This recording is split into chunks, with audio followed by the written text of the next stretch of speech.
ब्रह्म स्वरूप गुरुदेव के चरणों में कोटि कोटि नमन। श्री विचार सागर दर्पण में हमारा चल रहा है। देखो, जो ये विचारों का सागर है, ये विचारों का सागर कहाँ चल रहा है? जो हमारे मन के अंदर जो फुरना होते हैं, ये फुरने कहाँ होते हैं?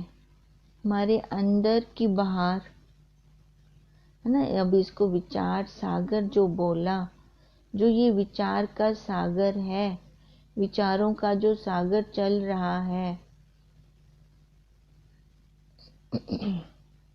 ये कहाँ पे चल रहा है? अंदर है कि बाहर है? अगर बाहर होता तो सबको दिखाई देता, पर ये जीव तो खुद दुखी हो रहा है। तो इसका मतलब कि जो ये विचार का सागर है इसके अंदर, वो ही इसके अंदर चल रहा है और वही इसको बांध के, तभी तो ये उसी में बंधा पड़ा है, विचारों के सागर में बंधा पड़ा है। उससे ये छटपटा रहा है, ये बाहर निकलने की कोशिश कर रहा है, अपनी भावनाओं से बाहर निकलने की कोशिश कर रहा है, पर निकल नहीं पा रहा। अब वहां से, इन बंधनों से बाहर निकालेगा कौन? कौन हमें वहां से बाहर निकालेगा? जो खुद वो बंधन तोड़ के बाहर आया होगा, वही हमें यहाँ से बाहर निकाल सकता है।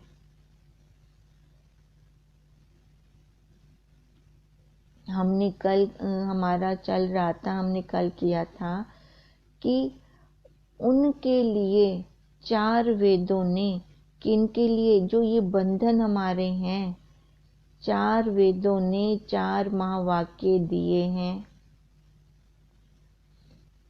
इनसे ही हम विचारों के सागर से छूट सकते हैं, उनसे ही बाहर निकल सकते हैं। पहले हमारे अंदर कौन से वाक्य चल रहे थे?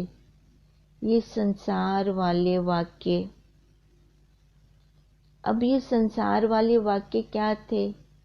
ये मेरा घर है, ये तेरा घर है, ये मेरे बच्चे हैं, ये परिवार मेरा है।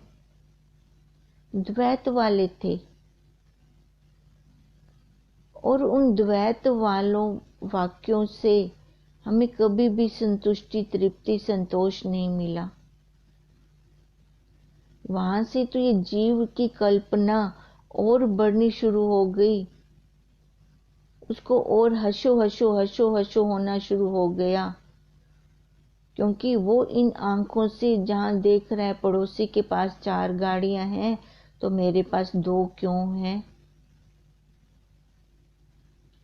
अब उसको 4 गाड़ियां पूरी करने के लिए फिर उसने संसार में कर्म करना शुरू कर दिया। वो कर्म चाहे अच्छा है चाहे बुरा है, धन संचय हो, धन का संग्रह करना शुरू किया। अपनी वासनाओं की पूर्ति के लिए धन चाहिए। अब वो धन मैं सही ढंग से ले रहा हूँ चाहे गलत ढंग से ले रहा हूँ, चाहे मैं स्वार्थ बुद्धि से ले रहा हूँ, मेरा फायदा हो रहा है, उसमें दूसरे का घाटा हो रहा है, भले हो जाए, पर मेरे पास भी वो 4 गाड़ियां आनी चाहिए। अब इसमें देखो कितनी जलन तपन है, कितना राग द्वेष है। तो ये वाले क्या थे? पहले संसार वाले वाक्य। अब सामने से किसी ने आके कह दिया, अरे तेरे भाई के पास तो 2-2 गाड़ियां हैं, तेरे पास 1 गाड़ी भी नहीं है। अब सामने वाला तो कहकर चला गया, पर इधर मन ने ये बात को पकड़ लिया, अंदर वो द्वैत का बीज डल गया। अब द्वैत के बीज को कैसे खत्म किया जाएगा? अब ये द्वैत का बीज कैसे खत्म होगा? तो उसके लिए अवान्तर वाक्य, क्योंकि उन वाक्यों से, संसार के वाक्यों से क्या हो रहा था, मेरा तेरा बढ़ रहा था, राग द्वेष बढ़ता जा रहा था, जलन तपन कभी खत्म होने का नाम ही नहीं ले रही थी। अब फिर उसके बाद अवान्तर वाक्य, जो जगत के स्वरूप को अलग बताने लग गए, जीव के स्वरूप को जिन्होंने अलग बताया, और ये परमात्मा के ब्रह्म के स्वरूप को जिन्होंने अलग बताया। या तो ना मनुष्य की अपनी बुद्धि विकसित हो, वो वहां से जांच पड़ताल कर सके कि क्या मेरे लिए सही है, क्या गलत है। जब हमारी बुद्धि ही नहीं खुली तो देखो फिर ये अवान्तर वाक्य भी हमें बहुत घुमाते हैं, क्योंकि ये जीव को, ब्रह्म को, जगत को अलग अलग दिखाते हैं। तो वहां पे भी संतोष नहीं है, वहां पे भी द्वैत बना रहता है। अब एक जगह से निकले तो दूसरी जगह पे अटके। क्या बताते हैं, देखो बहुत सारे मतांतर हैं। जगत को वो सत्य कह रही हैं, जीव को सतचित कह रही हैं, और परमात्मा को सतचित आनंद कह रही हैं। पर वेदांत ने आकर इन सब को काट दिया, इन वाक्यों को, संसार वाले वाक्यों को भी, अवान्तर वाक्यों को भी। उन सब वाक्यों को उन्होंने काटा। फिर जाकर उसने दिखाया, वो अनुभव कराया। वो कहाँ से हुआ? महावाक्यों से। जो ये अवान्तर वाक्य हैं, ये तीनों के स्वरूप में भेद बताते हैं, जो तीनों को भेद रूप से अलग बताएं, है ना। लखाई ना बताएं खाली, तो इसको क्या बोलते हैं? परोक्ष ज्ञान। अवान्तर वाक्यों से परोक्ष ज्ञान होता है।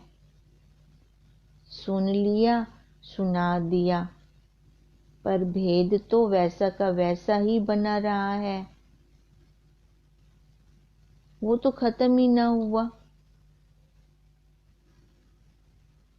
सत्यम ज्ञान अनंतम ब्रह्म, जो आत्मा है वही सत्य है। अब ये क्या है? ये परोक्ष ज्ञान है। जो आत्मा है वही सत्य है, पर कैसे सत्य है ये राज बताने वाला कोई भी नहीं है।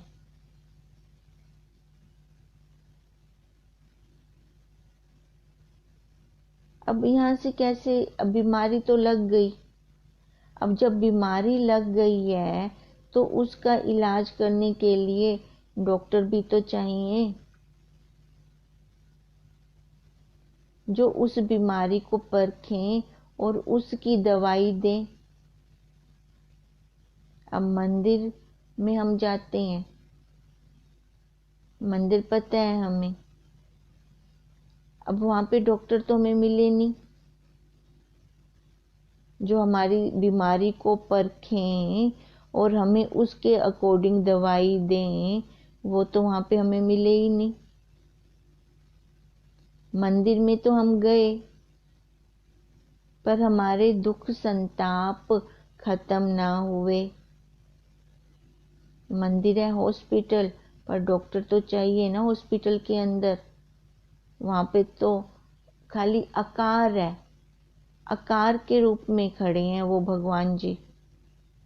अब वो आकार जब बोलेंगे वाणी वाले यंत्र से, तभी तो हमारी बीमारियां दूर होंगी। जैसे अब टीवी के अंदर डॉक्टर हैं, अब उनसे तो हम क्या सुनेंगे? वो खाली जो बताएंगे वही। अब जो मेरा प्रश्न है, जो मेरे को बीमारी है, वो मेरा उसका निर्णय कैसे होगा, उसका मैं समाधान कहाँ से लूंगी? जो मेरे सामने डॉक्टर बैठा होगा, उससे मैं अपनी बीमारी को पूछ के अपना इलाज करवा सकती हूँ। और वही डॉक्टर ही मेरे बीमारी को भी परख कर मेरे को उसकी, जैसी मेरे को दवाई की जरूरत है वैसी मेरे को वो दवाई देंगे।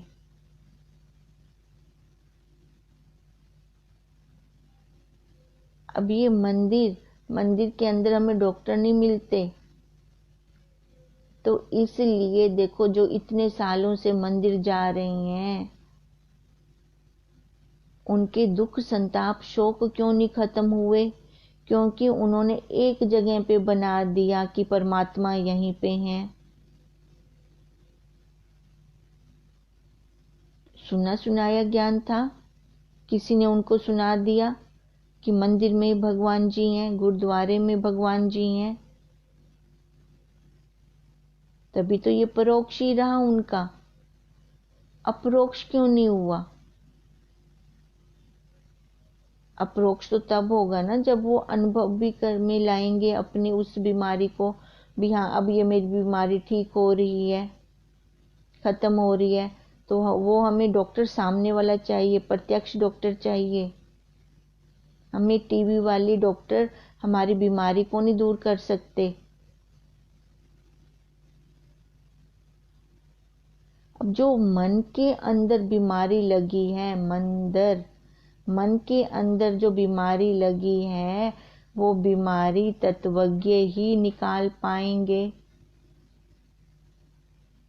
और वो हमारे सामने होने चाहिए, हमारे प्रत्यक्ष होने चाहिए, बोलने वाले चाहिए। वही ये गुह राज, देखो ये बीमारी क्या लगी पड़ी है हम सबको, जन्म मरण की। क्योंकि औरों ने तो, और मतों ने क्या कर दिया, जगत को अलग कर दिया, जीव को अलग कर दिया और ब्रह्म को अलग कर दिया। वहां से तो हमारी बीमारी खत्म ही ना हुई और हमें कंफ्यूजन हो गई। अब जो हमारे मन के अंदर के जीव भाव हैं, उनको दिखाकर, क्योंकि इन जीव भावों में, इन आकारों में ही तो परिचिनता है। अब ये परिचिनता जब हमें गुरुदेव ने दिखाई, देख तू इस पे आकार पे बैठेगी तो परिचिनता ही रहेगी, सुनती रहेगी। फिर भक्त और भगवान ये दो बने ही रहेंगे। जब तक दो बने रहते हैं तब तक निवारण नहीं होता बीमारी का।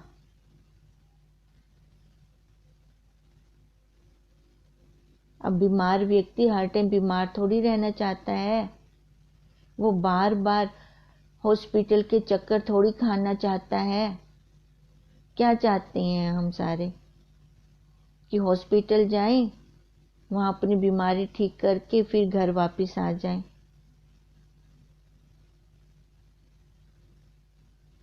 देखो यहाँ पे निंदा नहीं हो रही मंदिर की, गुरुद्वारे की, पर ये राज खोलने बहुत जरूरी है। ये मंदिर क्या है, गुरुद्वारे क्या है, हॉस्पिटल है। अब रोज रोज चक्कर खाऊं, देखो वातावरण हमें बांधता है, ये पक्की बात है, बांधता है ना, वो हमारे मन को कंट्रोल में लाता है। पर जब हमारी इंद्रियां अब चल रही हैं तब तक तो ये सब ठीक है, आना जाना ठीक है। पर जब इंद्रियां चलनी बंद हो जाएंगी, फिर उसके बाद आज तो मैं मंदिर नहीं गई, विक्षेपता होगी। आज मैंने एक लोटा जल नहीं चढ़ाया शिवलिंग पर,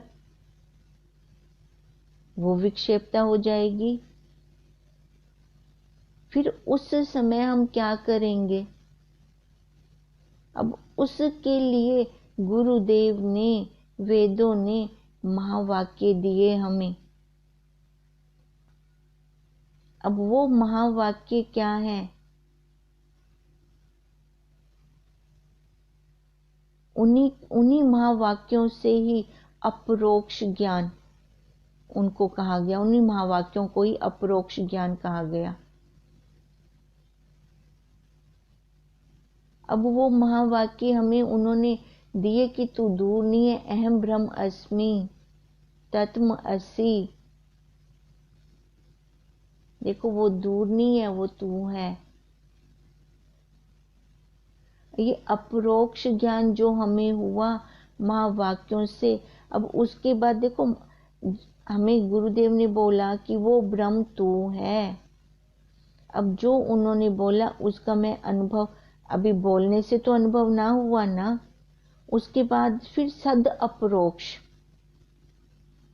सद अपरोक्ष मतलब उसकी अनुभूति हो जाए जब मेरे को, वो मेरा बन जाए जब,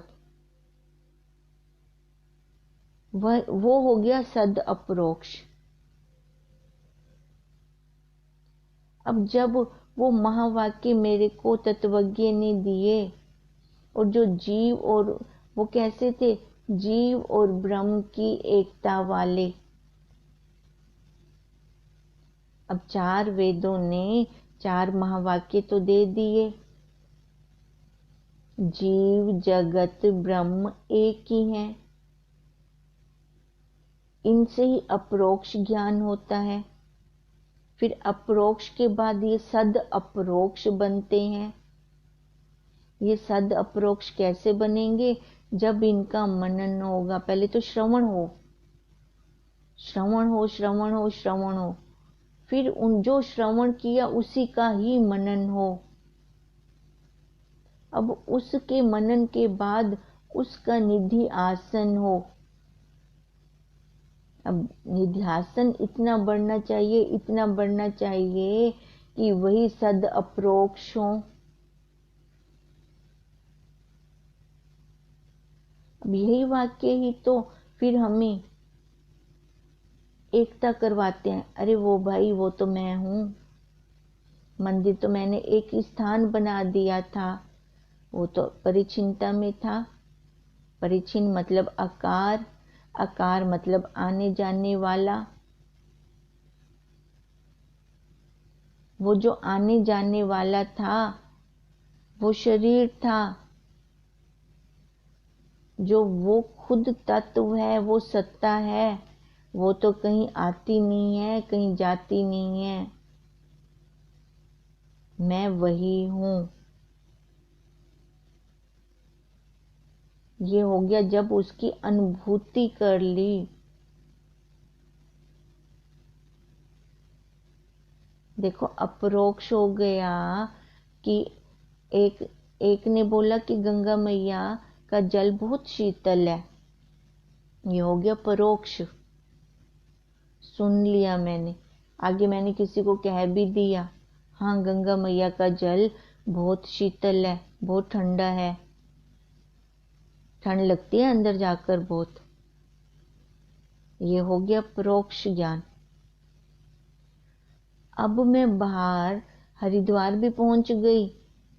अब वहीं बाहर बैठी हूँ, सीढ़ियों पे बैठी हूँ, देख रही हूँ कि हाँ ये जल बहुत ठंडा है। उसका अनुभव हाथ में, थोड़ा हाथ बीच में डाल के देखो, हम अनुभव करते हैं ना। ये हो गया अपरोक्ष भी, हाँ मैंने पूरा उसको देख लिया। अब जब मैं उसके अंदर जाकर डुबकी लगाती हूँ, खाली उंगली नहीं टच की उस जल को, पूरा के पूरा मैं उसके अंदर जब चली गई, तो वो हो गया सद अपरोक्ष। यही जो महावाक्य हैं हमें सद अपरोक्ष कराते हैं, अपरोक्ष भी नहीं करवाते, सद अपरोक्ष। तब जाकर ये एकता होती है, नहीं तो कहीं ना कहीं फिर से रुकावट रह जाती है। इसलिए महावाक्य दिए गए, तत्वमसि, अहम ब्रह्म अस्मि, अयम आत्मा ब्रह्म, प्रज्ञानाम ब्रह्म। ये तभी हमें ये महावाक्य दिए गए हैं कि अपरोक्ष के बाद उनका तू सद अपरोक्ष भी कर।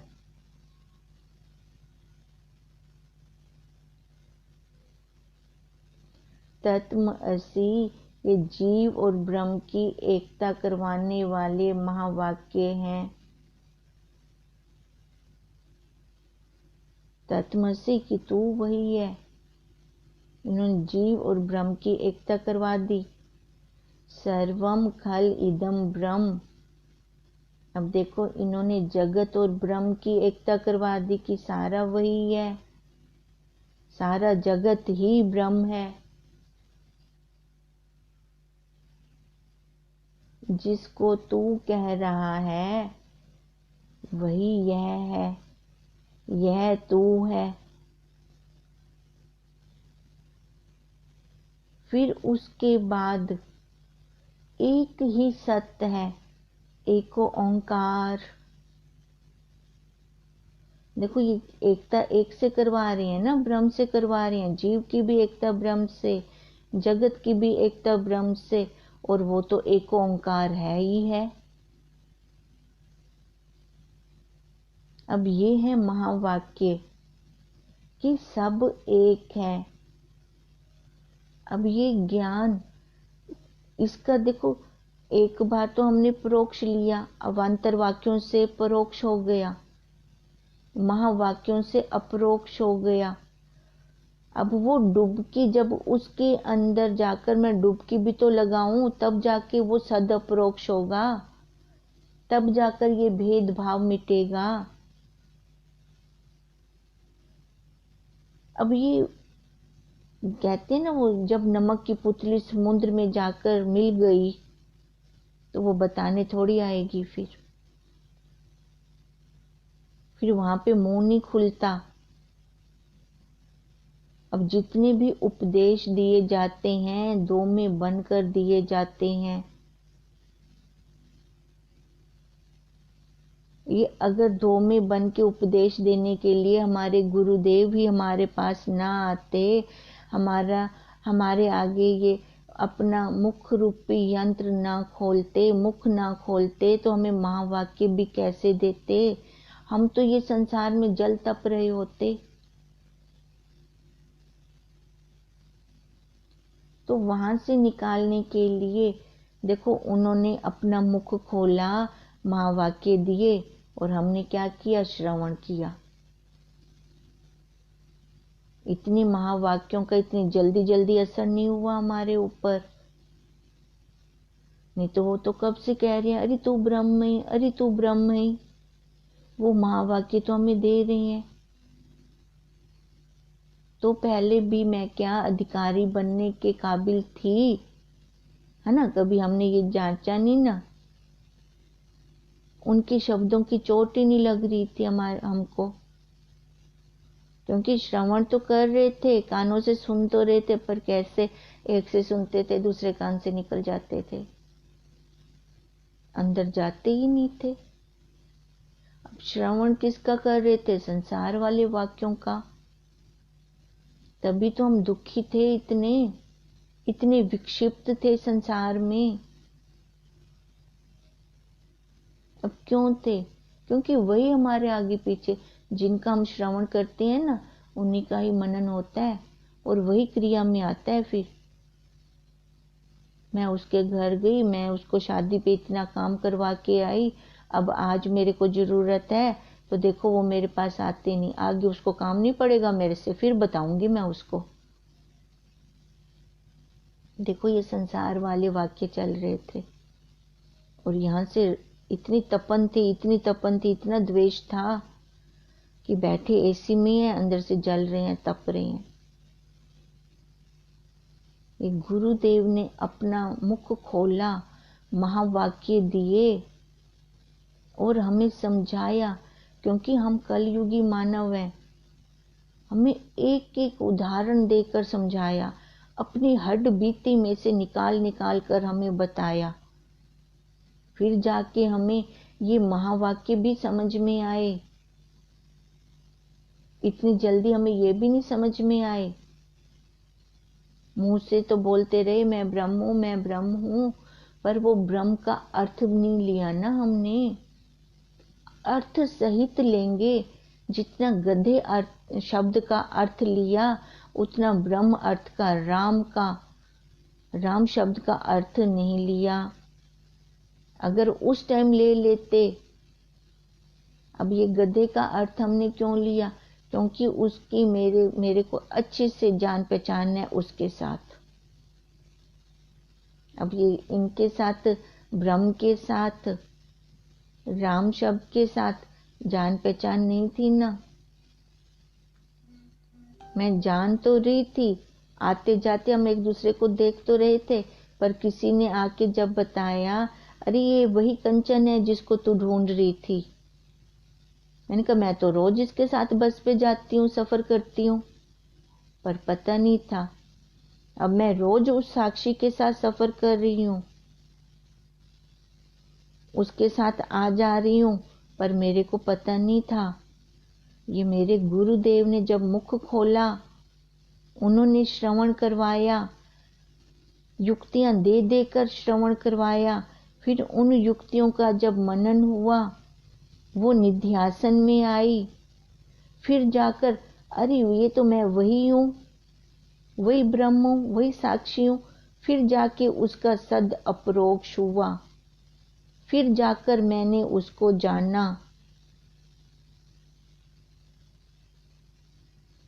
अब ये कैसे होगा? ये पहले वो श्रवण करना पड़ेगा, अधिकारी बनना पड़ेगा, तब जाकर ये राज खुलेंगे।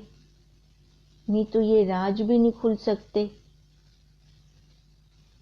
ये राज खोलने वाले कौन है? गुरुदेव।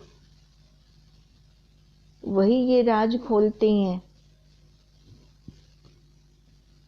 देखो बहुत लोग कहते हैं, स्पेशल मैसेज भी भेजते हैं कि गुरु का प्रतिपादन ज्यादा करते हो, गुरु की चापलूसी आप ज्यादा करते हो।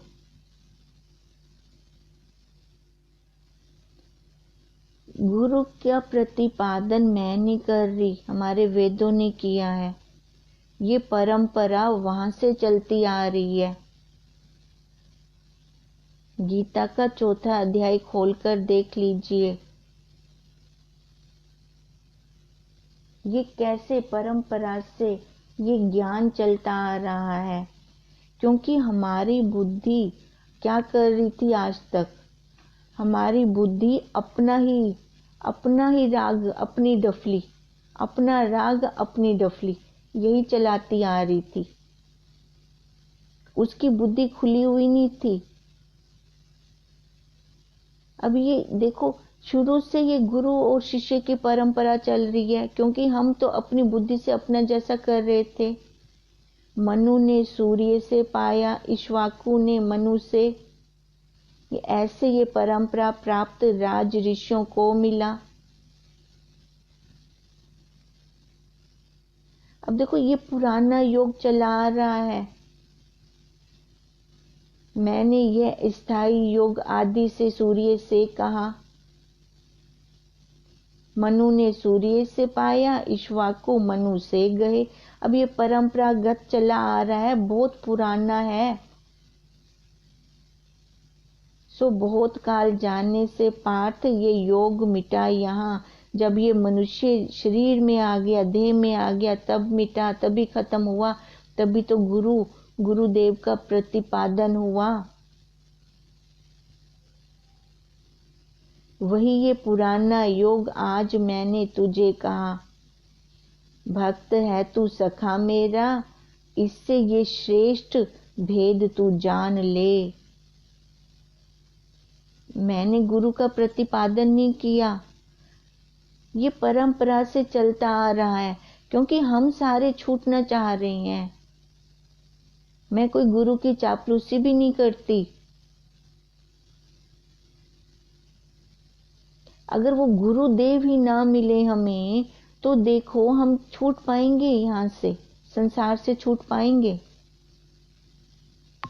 अब ये ज्ञान हमें क्या देता है? शांति देता है, तृप्ति देता है, संतोष देता है।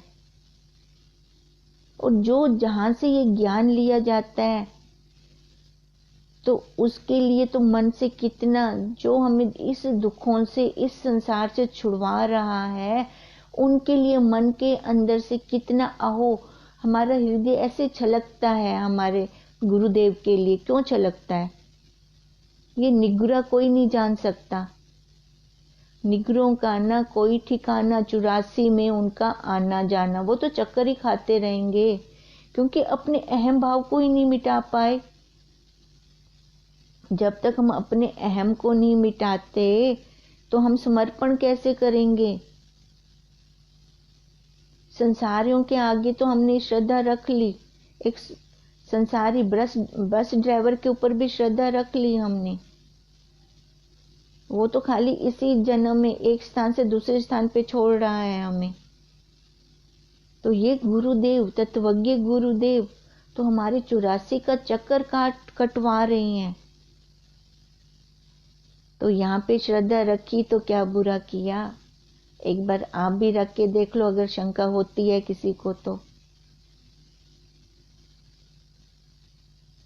तभी निकलता है वाह भाई वाह, तभी अंदर से निकलता है वाह गुरुदेव, वाह गुरुदेव। ऐसे तो किसी के मुख से निकल ही नहीं सकता। एक संसार में कोई सब्जी की कौली भी हमें दे जाता है जरूरत के समय पे, तो भी हम उसका धन्यवाद करते हैं। वो खाली नश्वर चीजों का धन्यवाद करते हैं, ये तो गुरुदेव हमें शाश्वत दे रही हैं। ये खजाना सारे आम मार्केट में भी मिलने वाला नहीं है। अगर ये खजाना गुहु राज दिया हमें हमारे गुरुदेव ने,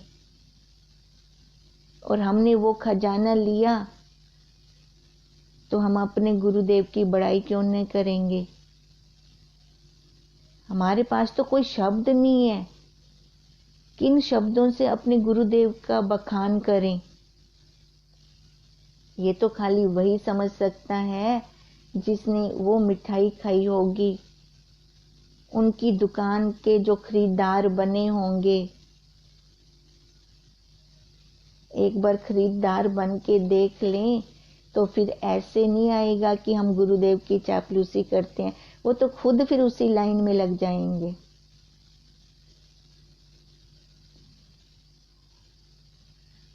ओम तम नमामि हरिं परम, ओम तम नमामि हरिं परम, ओम तम नमामि हरिं परम। ब्रह्म स्वरूप गुरुदेव के चरणों में कोटि कोटि नमन।